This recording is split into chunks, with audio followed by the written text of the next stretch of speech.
katahimikan ng gabi. May kwentong ayaw matahimik.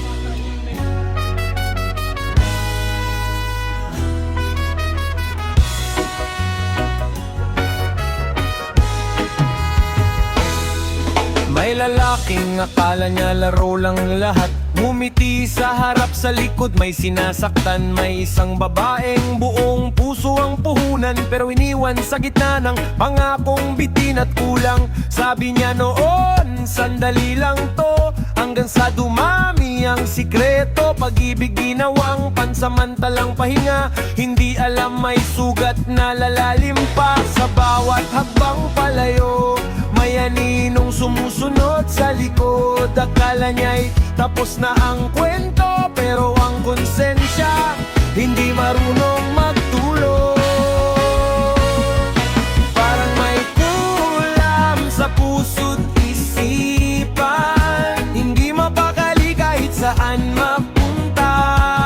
Lunas ba to kaparusahan sa pag-ibig na ginawang laruan? Kung marunong lang sana makontento, hindi sana ganito ang dulo. Ang lunas ng sugat ay katapatan, hindi panloloko at kasinungalingan.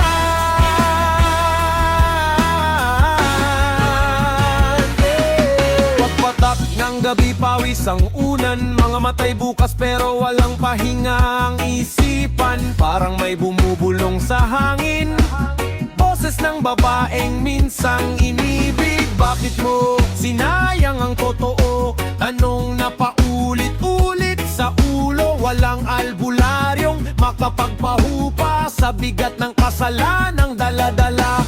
Sinubukang tumawa, sinubukang uminom, pero kahit sandali balik pa rin ang lungkot. Doon niya napagtanto sa katahimikan, hindi kulang sumpa kundi konsensya ng damdamin. Parang may kulang sa puso't isipan, hindi mapakali kahit saan mapunta.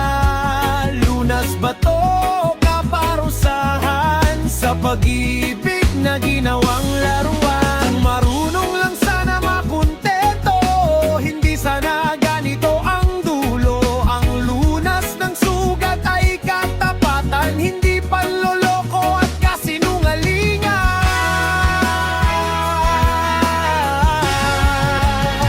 Yeah. Hindi lahat ng ganti may ritual, hindi lahat ng sakit galing sa dasal. Minsan ang karma tahimik lang, unti-unting pumitigas sa dibdib habang tumatagal. Kung sinaktan mo ang pusong tapat, huwag magtaka kung babalik ang bigat. Hindi sa anyo ng galit o sumpa, kundi sa gabi-gabing hindi ka mapatahimik ng mata.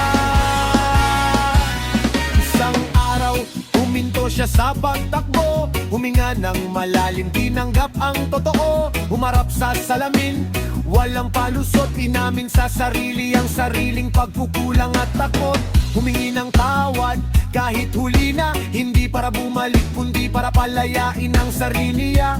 Tinanggap na may sugat na di nagagaling, pero may aral na habang buhay dadalhin. Lihan kulam sa puso't isipan, nang matutunan ang tunay na dahilan.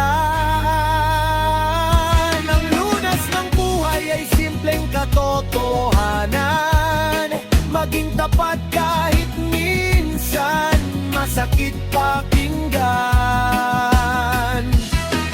Kung may aral man sa awiting ito, pakinggang mo bago kang matulad dito. Makontento ka sa kung sino ang mahal mo, dahil ang panloloko babalik at babalik sa'yo.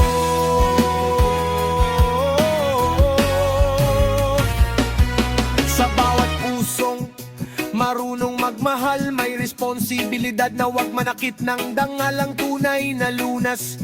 Hindi sa lamang ka, kundi pusong kontento, tapat at marunong rumespeto sa kapwa.